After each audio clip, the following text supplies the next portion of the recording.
welcome to episode 10. What you see me wearing today, forms of what we call biofeedback. Biofeedback are devices that are able to measure the physiological changes within our body.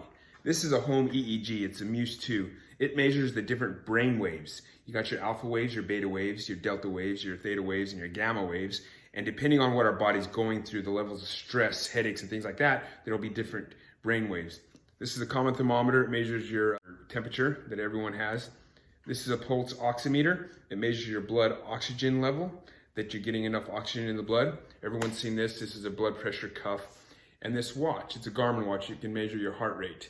Fitbits and Apple Watches all have these. If you're in a clinic or medical facility, they have a lot of others, like the EKGs that they can attach to your chest. You have EMGs, which track the level of muscle tension. And there's a lot of others that they track different physiological effects in the body. Because biofeedback can be an excellent tool to help with a brain injury. They can also help with your overall well-being in life, as you can take control of these changes. You can, with training, turn down your temperature. You can increase or elevate your temperature when you learn how to control your body. We start to think, hey, my body operates automatically. I'm not in charge. Yes, you can take charge. You can take charge. You can lower your heart rate when you want. You can lower your temperature. You can turn off the natural stress response. You can choose not to get mad. These different biofeedback devices help you because you can see not only you're feeling in the change, but you can see it changing in your brain, and these all measure that.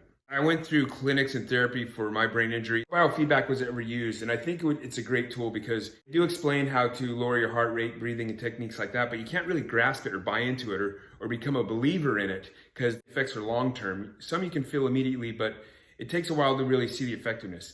Now, after I end up getting one of these, as soon as you put it on and you go into like meditation and things like that, and you can see those brainwaves going down, you're like, this is pretty neat.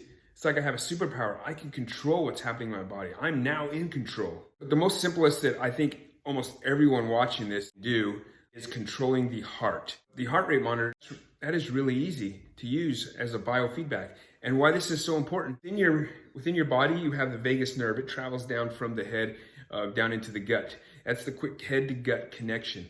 But on its way, it connects deep into the heart. And so a lot of connection throughout the body from the heart. So using heart rate biofeedback and using like Fitbit watches, Garmin, and things like that, and controlling your heart rate and being able to bring your heart down, that's going to impact multiple parts of your body. It's not only going to decrease your stress, it's going to help with digestion. Biofeedback is helping turn down the sympathetic nervous system. Within our body, we have the autonomic nervous system, which is the parasympathetic nervous system. That is your rest and digest. And then you have the sympathetic nervous system. That is your fight or flight or freeze. And when you are in a stress response and the sympathetic nervous system is active, your heart rate is going up, there's a decreased blood flow to the stomach, so digestion isn't working, your muscles are getting tense. That is causing like inflammation, more inflammation in the brain, and harming your recovery from a brain damage. And so being able just to control your heart rate through biofeedback allows you to turn that off, to turn on the rest and digest, the parasympathetic nervous system, and allow your body to recover properly, decrease that inflammation. And that's all I wanted to talk about today, is I wanted you to understand what biofeedback is and how simple it is to at least start now with the heart rate monitors. In other episodes, I'll be talking, I'm actually going to use these as I do like meditation or I do different techniques. I'm going to have these on to be able to show you how I am controlling the physiological changes within my body. I am controlling how I want my body to respond. Check out the next episode using these biofeedback tools.